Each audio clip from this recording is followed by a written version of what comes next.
Hey, good afternoon, everyone. Back again. A little bit of screwing around here. I have the aprons that run next to the running boards. The original ones were pretty rusted out, so I did a little bit of repair on those. It turned into a real warpage nightmare, but I got that kind of straightened out here. I figured before I do all this engine work, I should do a compression test just to see what the motor looks like inside here. So I'm just going to show you what I found.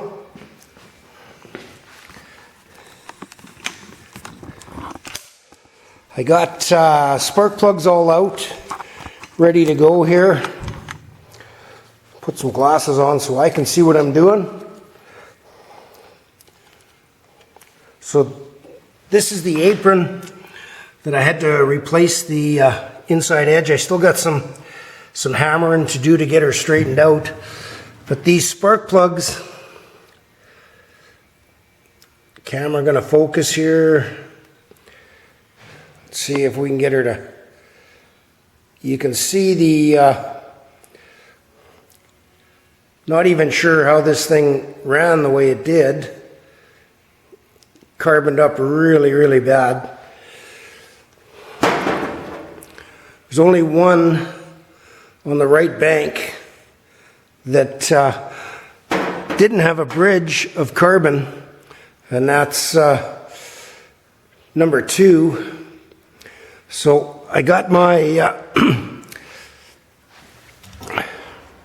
remote start button hooked up. I got the compression gauge in. We'll get started here with the first one.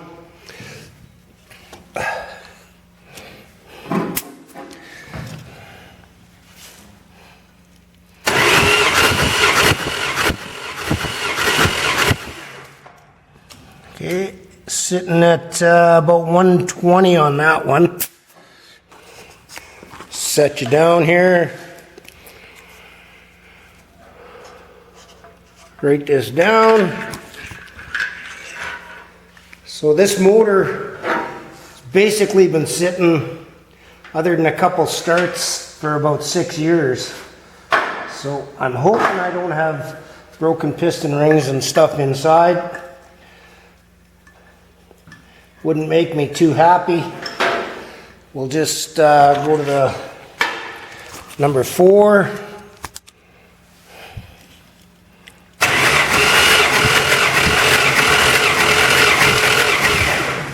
And it's sitting just under 120, about 118.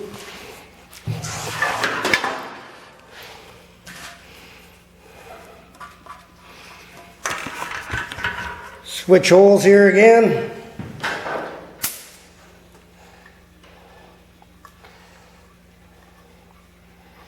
This is a pretty low compression motor. I think compression in it is 7.9 to 1.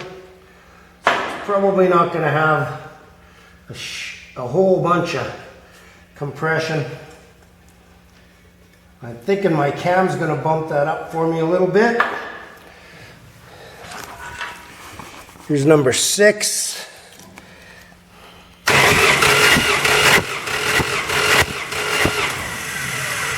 It's about 122. Pretty happy with that. Everything's pretty even so far.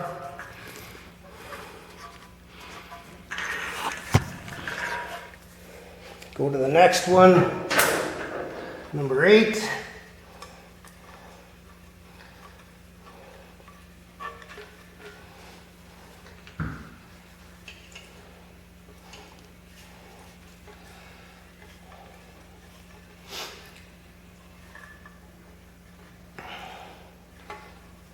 Come on, turn.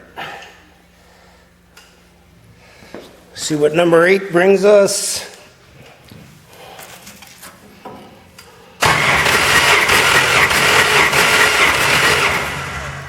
$125 right on the button.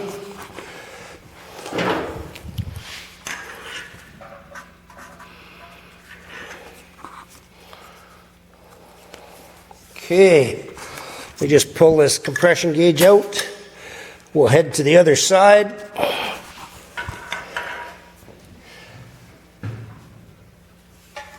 Oh, that's being stiff. Okay, spark plugs on the other side looked exactly the same.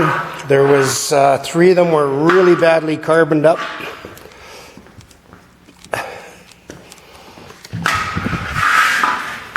Okay. See where we're at here now.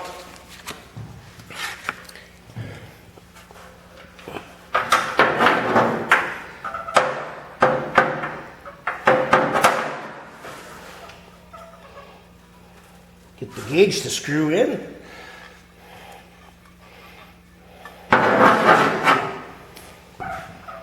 Okay, so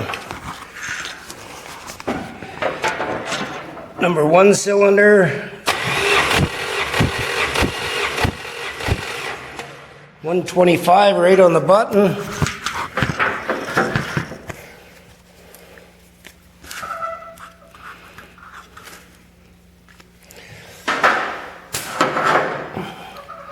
I know the carburetor on this thing, the float was stuck, and it was over fueling really bad because I drained out probably 2 additional liters of gas out of the oil when I changed it here before I fired it.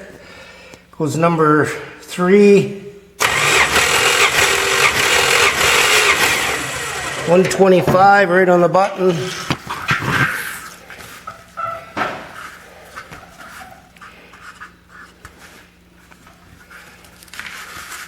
Okay.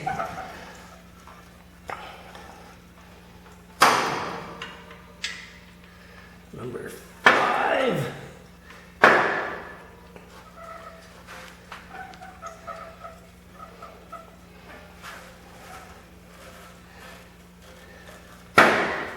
Get the gauge to sit where we can see it.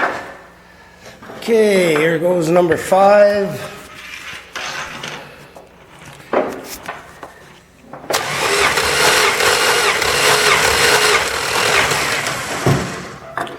And it's sitting about 123.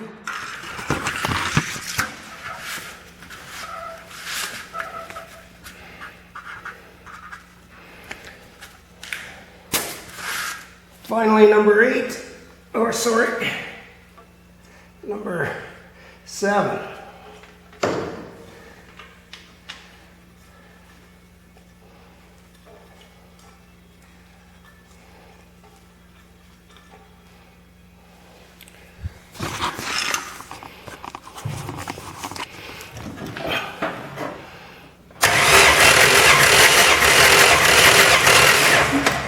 $124. So that's looking pretty good. It's really even across the board. So I don't think I have a whole lot of issues inside the motor. Just dealing with a 1976 Chrysler New Yorker 440 that's pretty low compression. So once I get all these parts put on, she should be quite the torque monster for this little car. Thanks for tuning in, guys. Make sure you hit the subscribe button. Thanks a bunch.